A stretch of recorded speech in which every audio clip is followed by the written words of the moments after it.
do you think we need to change the narratives of Africa?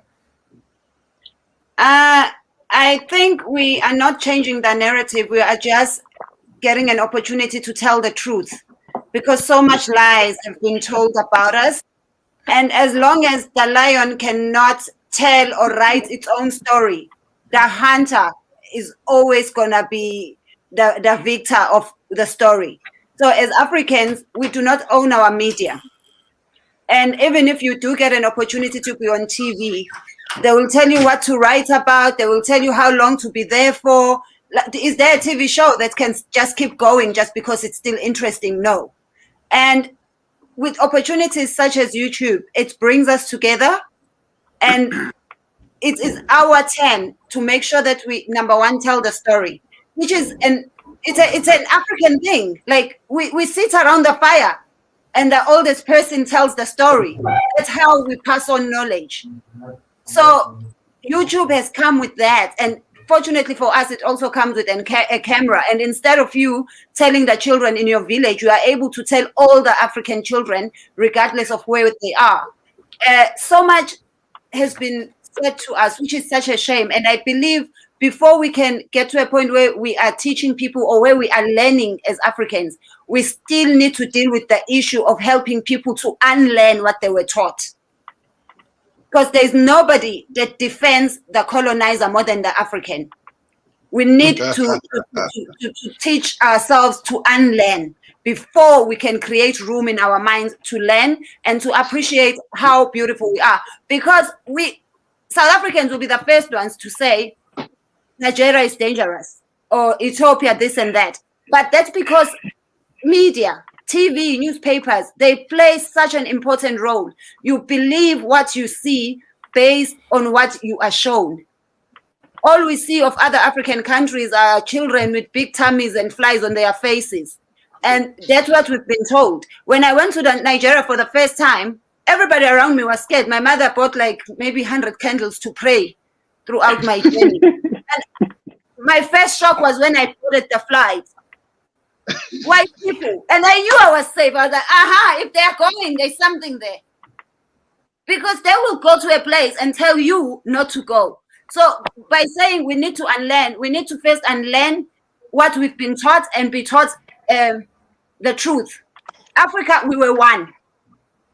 They came and divided and said, now this is going to be Nigeria. If we can all learn the history of the names of our countries, we won't even say I'm proudly Nigerian, if you know the meaning of Nigeria. You won't say I'm proud. Well, South Africa, I don't even count it as countries. It's a geographical location. The ones we got were too lazy. They couldn't even name us. So it's in our hand. Because obviously our leaders are scared. They're being paid. But we cannot continue the movement without our people supporting us. Like I always tell people, like it's Black people, especially Black women, are the first ones to tell me about my hair, that I don't look professional. That, oh, but you've got money. Why can't you have Brazilian hair? Why can't you have Indian hair? I don't want an Indian hair with Indian woman's hair. I want an Indian man's bank balance. That's what we should be focusing on. Let's stop copying the wrong thing.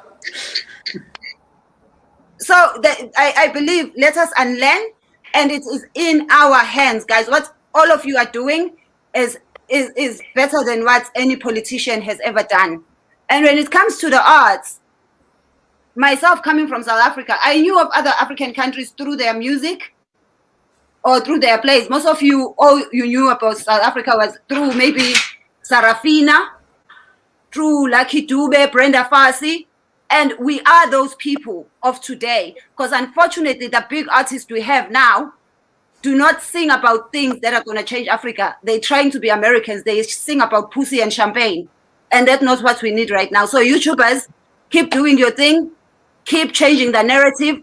Keep showing the world what Africa is really made of. And us who live, because I currently live in the UK, us who live abroad, let us tell the truth. There's a video I did, which I'm uploading tomorrow. Because I'm so tired of everyone thinking that the roads here are painted with gold. Let us tell the truth. Africa is the only continent where there's majority black people, but they do all the rubbish jobs. When you come to Europe, you find a white man working as a garbage man. You find a white man working, digging the roads and doing all the jobs that in Africa we think are only for black people. And us who are abroad, let us tell people the truth. It is not easy. It is not easy. And it is expensive to live abroad. Better to establish yourself at home. People live home and they leave their jobs, they leave their careers, they leave their families. Some of them can't even attend family funerals. I saw a woman burying her child, her own child, through a WhatsApp video because she can't even go home, not because of COVID, because of her immigration status. So us who are here, we have a duty to tell people at home the real truth about coming abroad. It is not easy. And it is not gonna work for everyone. So that's when people decide, if people decide to come, they come knowing the truth, because this is just modernized slavery.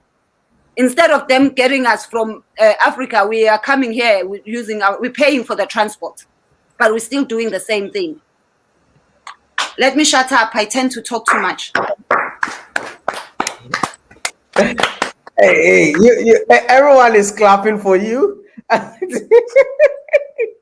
I got a champion family, my beautiful couple.